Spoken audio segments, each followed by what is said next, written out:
J'ai vu le premier épisode de la saison 2 de The Last of Us, et je vais être honnête avec vous, ce n'est pas une claque. C'est une tape. Mais genre une tape du bout des doigts. Salut chers viewers et chers camarades, j'espère que vous allez bien, que vous êtes en pleine forme et surtout que vous êtes bien installés pour cette nouvelle vidéo. Une critique avec et sans spoiler du premier épisode de la saison 2 de The Last of Us. Une saison 2 que j'attends de pied ferme, malgré le fait que j'ai été plus ou moins dégoûté par la première saison, une première saison que j'ai globalement non pas détestée, mais pas loin. J'ai déjà dit ce que j'avais à dire sur cette série dans d'autres vidéos, je vais pas revenir dessus, en tout cas j'attendais malgré tout cette deuxième saison parce que, au risque de vous choquer, j'ai préféré le deuxième volet de The Last of Us au premier. J'ai adoré le premier, attention, mais en termes d'émotion, le 2 a été beaucoup plus percutant, étant donné que le deuxième volet est beaucoup plus sombre, beaucoup plus dur, beaucoup plus violent, beaucoup plus désespérant, et j'avoue que cet épisode m'a embarqué dans une véritable tornade d'émotions. J'ai eu un ressenti que je n'ai pas éprouvé au cours du premier jeu que pourtant, encore une fois, je dis, j'ai adoré du point de vue de l'action, du point de vue du gameplay, mais le 2, c'était quelque chose d'autre. C'était beaucoup plus viscéral, beaucoup plus dark, beaucoup plus désespérant, et c'est des émotions qui personnellement me torturent, quoi. Donc, j'admets que j'ai préféré le deuxième volet au premier, et c'est pour ça donc que j'attendais cette deuxième saison de point ferme. Même si mes inquiétudes persistaient, et malheureusement, mes inquiétudes se sont bel et bien accomplies. Parce que ce premier épisode, par où commencer? Scène d'intro extrêmement scolaire, rythme bancal, mise en scène pas spécialement recherché, jeu d'acteur moyennement investi, Joël transformé en drama queen, qui nous suit une thérapie, et qui voit une psychiatre, une psychothérapeute ou je sais pas quoi. On a droit à une ambiance girly bien cringe, auquel on ne croit pas du tout.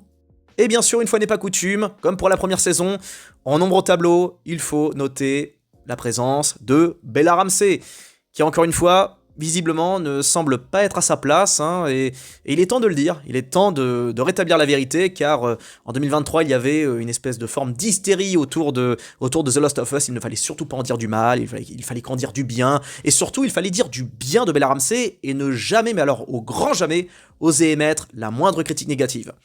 L'époque a changé, les temps ont changé, et maintenant il est temps de rétablir cette vérité. Même moi à l'époque, vous vous rendez compte, je marchais sur des œufs quand j'en parlais, hein, parce que j'étais un tout petit youtubeur, je voulais pas non plus... Puis quelque part, je me remettais en question, je me disais, attendez, tout le monde dit qu'elle est géniale, qu'elle crève l'écran, je suis passé à côté de quelque chose.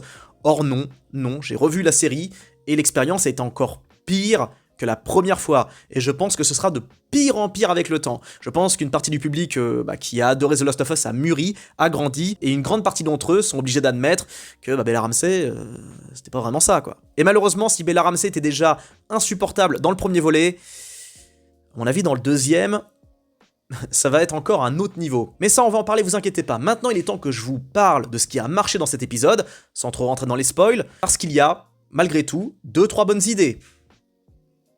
Et c'est tout. Quelques transitions visuelles assez correctes, une photo pas spécialement dégueulasse, et une ambiance qui est toujours connectée à l'univers.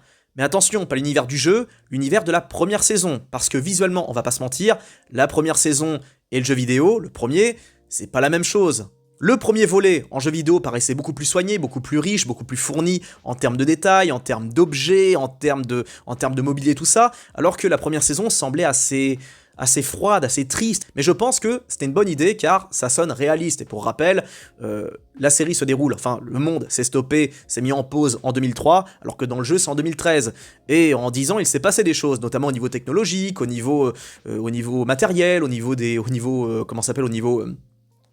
véhicules, tout ça. Il y a 10 ans d'écart, et il s'est passé des tas de choses. Et bah justement, ce The Last of Us, la série, ça rappelle bien ce qu'on voyait dans les années 90, car 2003, ça reste proche des années 90.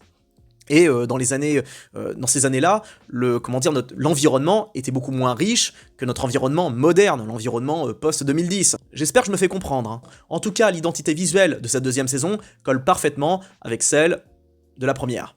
Et personnellement, ça me choque pas, et je trouve ça même très bien que quelque part, la série s'émancipe un petit peu, même s'il y a cette hypocrisie vraiment présente dans The Last of Us, le concept à savoir, alors on veut refaire comme la série, mais en même temps on veut pas faire comme la série, on veut faire en sorte de s'émanciper, mais on ressort les mêmes plans, on veut pas mettre les mêmes personnages, quitte à les changer complètement ethniquement, tout ça, mais en même temps on rajoute des scènes qu'on voit dans le jeu vidéo, bref, c'est assez contradictoire. En tout cas, je n'ai pas été choqué par le côté visuel, que je trouve relativement propre. Et c'est malheureux à dire, mais globalement, ça s'arrête là.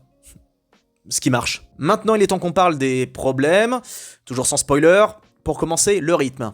Wow, c'est lent, ça piétine, ça prend son temps, mais quelque part, c'est normal, on reprend ce qui se tramait dans le jeu, et dans le jeu, ça mettait du temps avant de venir, ça mettait du temps avant qu'on voit les premiers infectés, tout ça, donc c'est logique que ce soit un petit peu lent. Mais le problème, c'est que on a l'impression qu'ils font exprès de démarrer l'histoire en douceur, pour finalement nous amener vers pas grand-chose, vers un gros cliffhanger.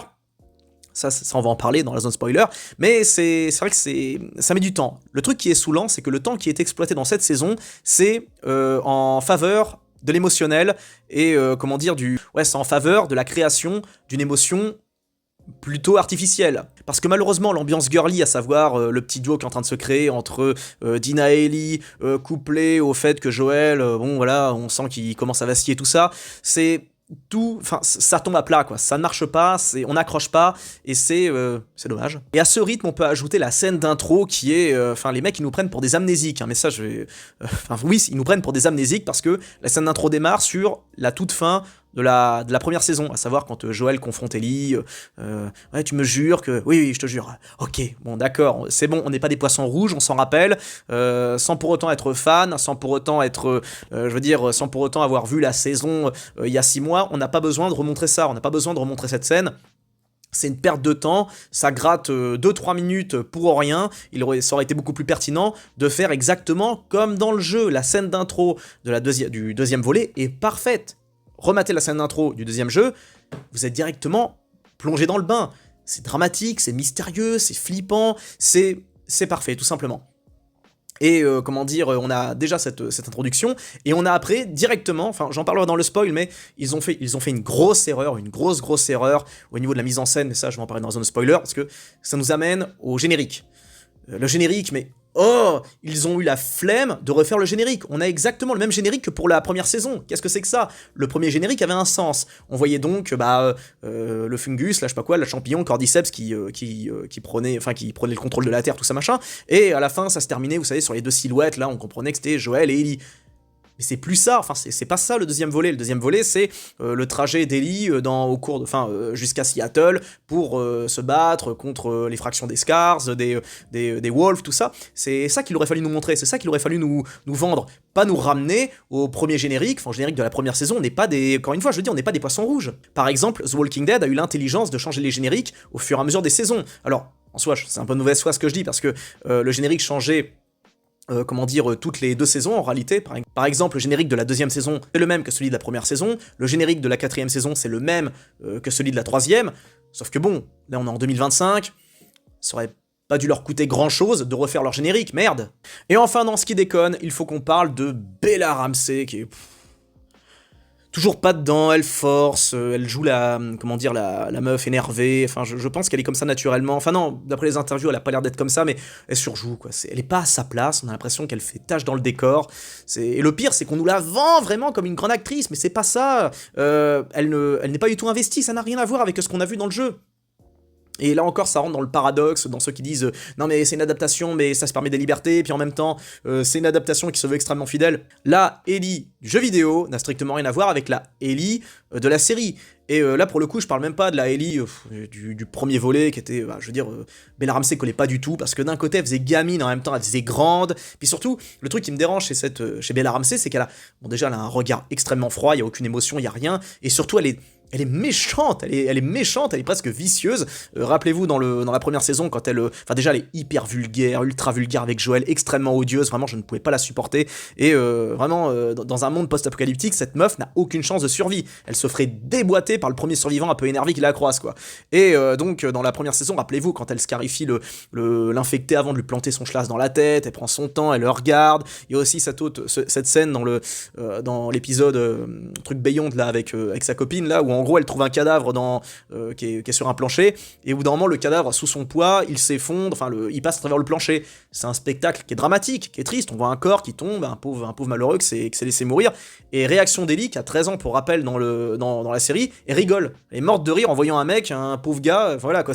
On essaye de faire en sorte qu'on s'attache à ce personnage alors qu'il est extrêmement antipathique. C'est un peu comme dans le cinéma français, quoi. Si vous avez remarqué, dans le gros des films français, on vous force à vous attacher à des personnages antipathiques, alors qu'ils sont censés être des héros, des gens attachants, avec une épaisseur, avec une humanité. Or là, que dalle, on a affaire à juste une ado odieuse qui est constamment en crise d'adolescence, justement, et cette saison 2 ne présage rien de bon, et surtout elle n'est crédible en rien. Rien du tout. Je vais en parler dans la zone de spoiler, mais les scènes de combat, tout ça qu'on va nous vendre, parce qu'évidemment, là, les showrunners ont au moins, à défaut d'avoir viré Bella Ramsey, ils ont au moins écouté la fanbase, ils se sont dit, on va incorporer plus d'action. C'est très bien, c'est une très bonne chose parce que l'action, c'est ce qui manquait cruellement à la première saison. Mais le truc, c'est que Ellie ne collera pas. Enfin, Bella Ramsey ne collera pas dans le registre de l'action. C'est pas possible. J'attends de voir, mais là, pour l'instant, avec ce qu'on a vu, c'est pas possible. J'en parlerai dans la zone de spoiler, parce qu'il y a des moments qui sont... Parce que, je sais que certains vont me dire, oui, mais regarde, dans le jeu vidéo, Ellie, elle dégomme désinfectée, elle se bat et tout, elle gère... Bah, déjà d'une, c'est pas le même gabarit, parce que Bella Ramsey, on voit que c'est une petite, on voit que c'est une enfant, elle fait 1m55, même pas. On voit un moment, il y a un passage hyper cringe, où elle parle, elle dit, je viens avec des... Quand elle est avec le frère de Joël, scène mais complètement lunaire, quoi.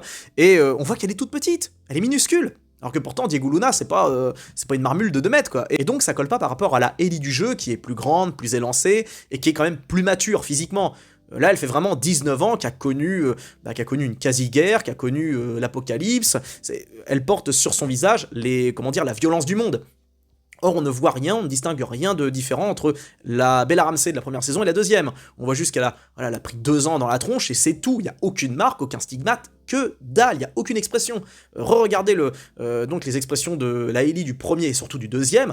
On a affaire à un être humain, quoi. On a affaire à quelqu'un qui a des émotions, qui sourit, qui a vraiment un visage qui est stigmatisé par la vengeance, la haine, tout ça.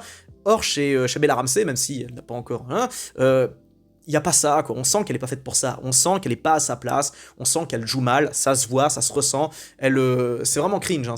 Parce qu'en plus, c'est ça. On nous la vend comme une grande actrice, alors que non, personne n'y croit. Et ceux qui y croient, je pense qu'une bonne partie d'entre eux se mentent à eux-mêmes. Parce que la communauté The Last of Us, c'est quelque chose. Hein. La communauté qui défend à fond la série The Last of Us, c'est exactement la même que celle qui défend les nouvelles saisons de The Walking Dead, qui défend Star Wars. C'est à peu près la même communauté. Et d'ailleurs, si vous passez par là, les amoureux inconditionnels de The Last of Us et qui sont, imperméables à la critique, passez votre chemin parce que cette chaîne, c'est pas pour vous.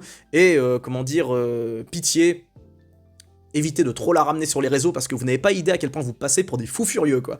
J'en ai vu certains, des défenseurs de The Last of Us, mais wow, c'est quelque chose. En tout cas, voilà, Bella Ramsey, c'est un cosplay d'Ellie et c'est pas le meilleur cosplay du monde, loin de là, quoi. Vraiment, c'est le cosplay que vous trafiquez vite fait au carnaval étudiant de votre ville, quoi.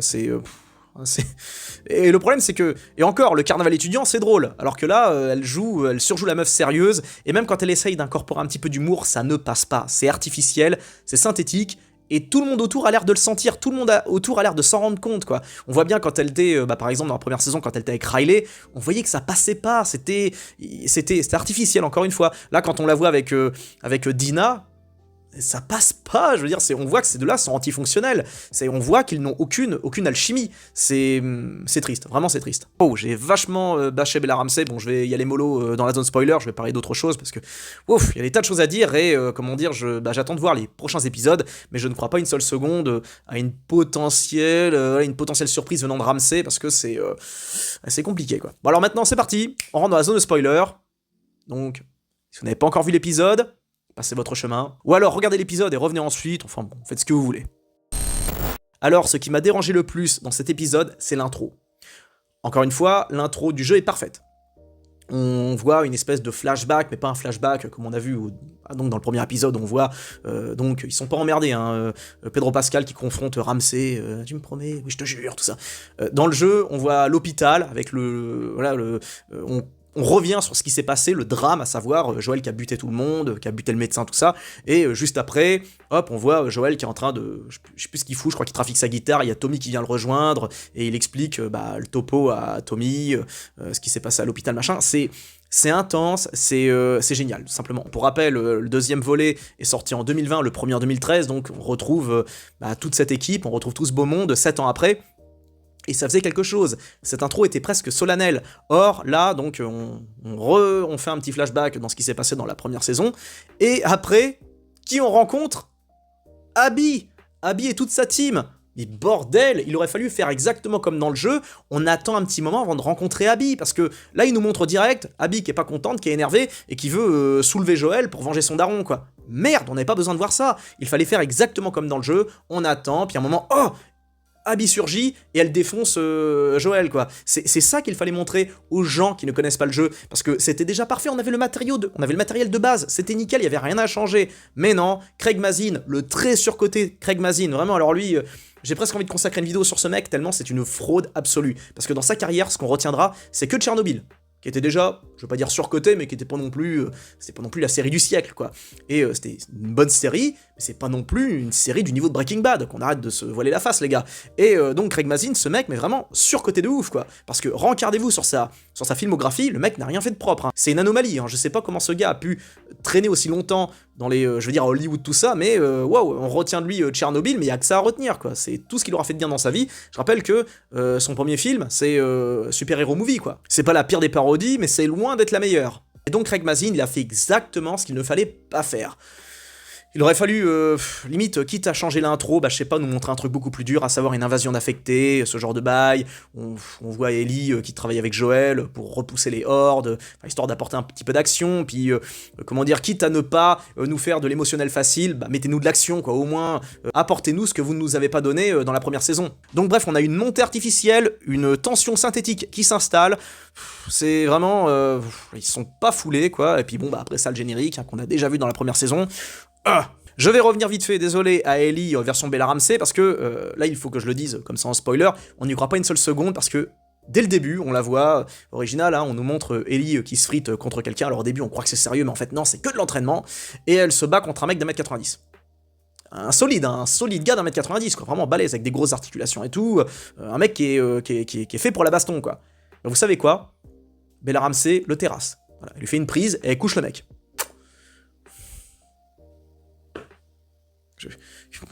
Qui est-ce que vous voulez que je vous dise? Même avec du cordyceps dans le sang, c'est pas crédible. Et c'est même pas une question de physique, c'est une question de cohérence narrative, un minimum s'il vous plaît. Bon, je m'attarde pas sur Ramsey, je vais parler d'un autre truc qui m'a pas mal gonflé, c'est les dialogues creux, puis alors, il y a un passage où en gros, bah en fait le seul qui est vraiment, c'est pour ça que ça fait peur pour la suite. Le seul qui, qui sauve la mise, c'est Pedro Pascal, enfin c'est Joël, parce que c'est le seul à avoir la tête sur les épaules et le seul à être pragmatique, même s'ils nous en ont fait une drama queen où il va chez le psy, voilà, pour aller pleurer, machin.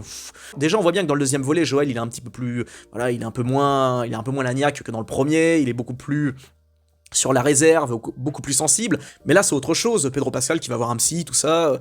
Tiens d'ailleurs, juste pour revenir à Ramsey par rapport, parce que maintenant que j'y pense, quand elle s'est effritée avec le colosse d'1m90 là, elle se barre de la grange, et genre elle pousse les portes et elle marche, elle a une démarche de cow-boy, quoi, c'est pathétique. Et enfin, je veux dire, même la Ellie du jeu, qui était beaucoup plus virile, beaucoup plus, comment dire, enfin dans le sens de l'action, elle avait cette féminité, elle avait cette, pas cette douceur, mais c'était crédible, voilà c'est ça. Et là, Bella Ramsey, on sent qu'elle essaye d'en faire des caisses. Je sais pas qui est derrière elle, mais c'est vraiment glauque, hein, parce que je pense que cette meuf, tout le monde doit lui dire qu'elle est géniale, tout le monde doit lui dire qu'elle est fantastique, qu'elle est parfaite, parce que elle doit avoir un melon de zinzin, parce que vraiment, parce que le passage où elle pousse les portes de la grange et qu'elle marche comme avec le style de Clint Eastwood, c'est, mon dieu. Et donc bref, pour revenir à Joel Miller, enfin à Pedro Pascal, c'est le seul qui tient la barque, et j'ai l'impression que c'est le seul à penser normalement, quoi. Parce qu'il y a ce passage avec la copine de Tommy, où en gros, le mec il dit, ouais, non mais là le problème c'est qu'on peut plus accueillir plus de réfugiés que ça, parce que, bah, faut qu'on loge tout le monde, et c'est galère, quoi. C'est du bon sens, quoi, je rappelle qu'on est dans un monde post-apocalyptique où ça rigole pas, quoi, où on mange une fois par jour, quand il y a à bouffer, c'est pas drôle, quoi. Et il y a forcément la meuf de Tommy qui est là pour dire « Joël, mais toi aussi tu étais un réfugié, quoi. » Oh, pitié, épargnez-nous ce discours, quoi. En plus, c'est bien parce que ça faisait un petit peu écho avec le premier volet, quand on apprend que les gens de la Fedra ont buté des gens qui étaient pas contaminés pour justement limiter les risques d'infection, de propagation, parce qu'il y avait nulle part où les loger. Bah, c'était réaliste, et c'était, bah, c'est ni bien ni mal, c'est la dure et froide réalité d'un monde post-apo, et ça a apporté, je veux dire, cette touche de crédibilité. Mais il a fallu que la copine de Tommy nous sorte tu étais un réfugié toi aussi, Joël. Oh pitié, c'est bon, arrêtez la romance, quoi. Un peu de réalisme, quoi. C'est bon, bref. Quitte à... Enfin, ça fait partie, comment dire, il y a un discours moralisateur qui... Le discours moralisateur, ça prévaut toujours sur comment dire, sur la crédibilité et sur comment dire, cette espèce d'ambiance adulte. Ça m'a toujours gêné, ça. J'aime bien quand c'est adulte dans la mise en scène, dans les dialogues, et bah pour le coup, le seul à être vraiment adulte, bah c'est Joël, quoi. Et quand il va plus être là, lui... ça va faire un gros vide, quoi. Et donc, les dialogues, vraiment, c'est... On veut créer des moments, on veut créer quelque chose, mais il y a zéro souffle. Et surtout, on essaye de créer une relation synthétique entre la copine, donc Dina, et Ellie. On sent bien que les deux sont pas du tout d'alchimie, mais on essaye de nous les vendre, ça ne passe pas. Jesse, je suis plus ou moins déçu par le gars, parce que l'acteur a une belle gueule et tout, ça passe, il est cohérent par rapport au jeu, mais... on dirait un PNJ, quoi, c'est vraiment... et le problème, je pense que c'est la mise en scène, tout ça, ça veut aller vite, ça veut nous présenter plein de monde, ça avance de façon pas très naturelle, quoi, ça manque d'authenticité. Alors que pourtant, il n'y a pas tant de personnages que ça, quoi, on découvre pas tant de nouveaux personnages, par rapport, je refais la comparaison avec The Walking Dead, où dès la première saison, on rencontre plein de monde, hein, on rencontre les survivants, il y a même des nouveaux personnages comme Merle, Daryl, qui sont pas dans le comics, il y a plein de persos, mais c'est cohérent, il y a une ambiance, ça y va crescendo. Et on est... parce que pour rappel, la première saison de The Walking Dead, c'est 6 épisodes. Là, on va en avoir 8, en plus, qui vont être divisés. Un qui sort par semaine. Non, mais qu'est-ce que... C'est fini ce temps-là, quoi. C'est bon, sortez-nous tous les épisodes et arrêtez de nous saouler avec... voilà, on n'est plus comme avant où il fallait attendre impérativement, c'est bon, quoi. Sortez tout d'un coup et basta, quoi. Ou au moins, je sais pas, les 4 premiers épisodes et les 4 autres plus tard.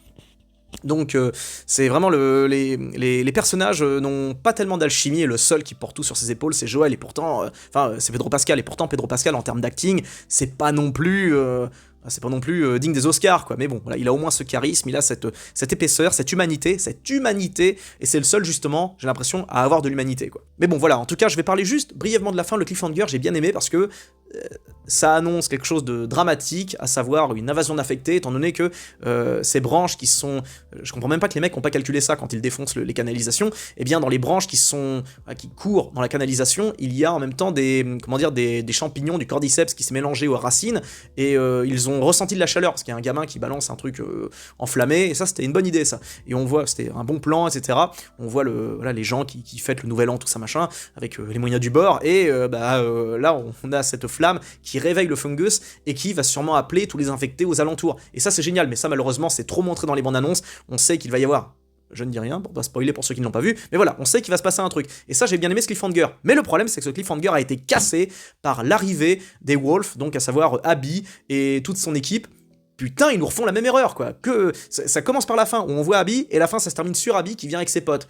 Il aurait fallu, encore une fois, faire comme dans le jeu, nous montrer Abby qui se réveille d'un cauchemar, et où on dirait qu'on se met dans sa peau, quoi. C'était ça qu'il fallait montrer, il fallait refaire exactement pareil. Vous avez fait pareil avec la première saison, le début, c'est la même chose, vous auriez pu faire exactement pareil, c'est bon, quoi. Vraiment, Craig Mazin, fou. En tout cas, si c'est ça le ton de la saison 2, va falloir serrer les dents, parce que si l'adaptation, commence déjà à être inégale, dès le premier épisode...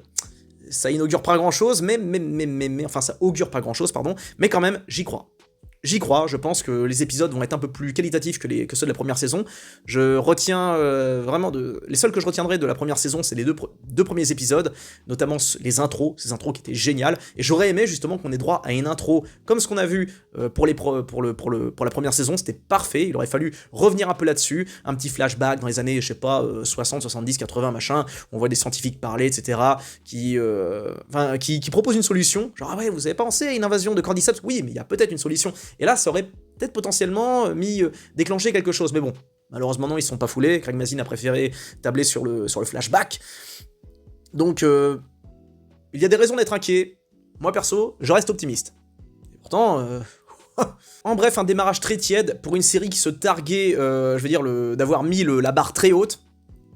C'est vraiment HBO, ce n'est plus ce que ça n'était. Hein. J'espère sincèrement qu'ils vont se ressaisir, hein, qu'ils vont nous proposer quelque chose de plus d'original. Hein. Après, la bande-annonce, encore une fois, je le dis, ça augure quelque chose d'assez intéressant. J'attends qu'on se retrouve à Seattle avec les Wolves, avec notamment le personnage qui va incarner Isaac. Vraiment, j'attends de voir ce personnage. Je pense qu'il va être génial. Je pense que ça va être le meilleur de la... Parce que, en fait, Isaac, c'est l'antagoniste de Joel. Et ça, j'en parlerai dans ma grosse rétrospective sur The Last of Us 2, parce que je parle brièvement de ce bon Isaac. Je pense que ça va être le personnage le plus intéressant de cette saison, et bon, en tout cas, ce que j'ai à dire, c'est qu'on mérite mieux que ça, et surtout, on méritait bien mieux que Bella Ramsey, qui est juste une ado mal castée. Je sais pas d'où viennent ses privilèges, je sais pas comment elle a été pistonnée, j'en sais rien. Mais je sais pas si Druckmann ou toute son équipe l'ont pris pour nous troller. Mais voilà, c'est... J'attends de voir. J'ai pas été spécialement convaincu, mais j'attends quand même la suite et je garde espoir. Et vous? C'est quoi votre ressenti? Qu'est-ce que vous en avez pensé? Dites-le dans les coms, échangez avec les autres, j'ai besoin de savoir. Dites-moi que je suis pas seul. Plein de bisous à tous, prenez bien soin de vous, ciao.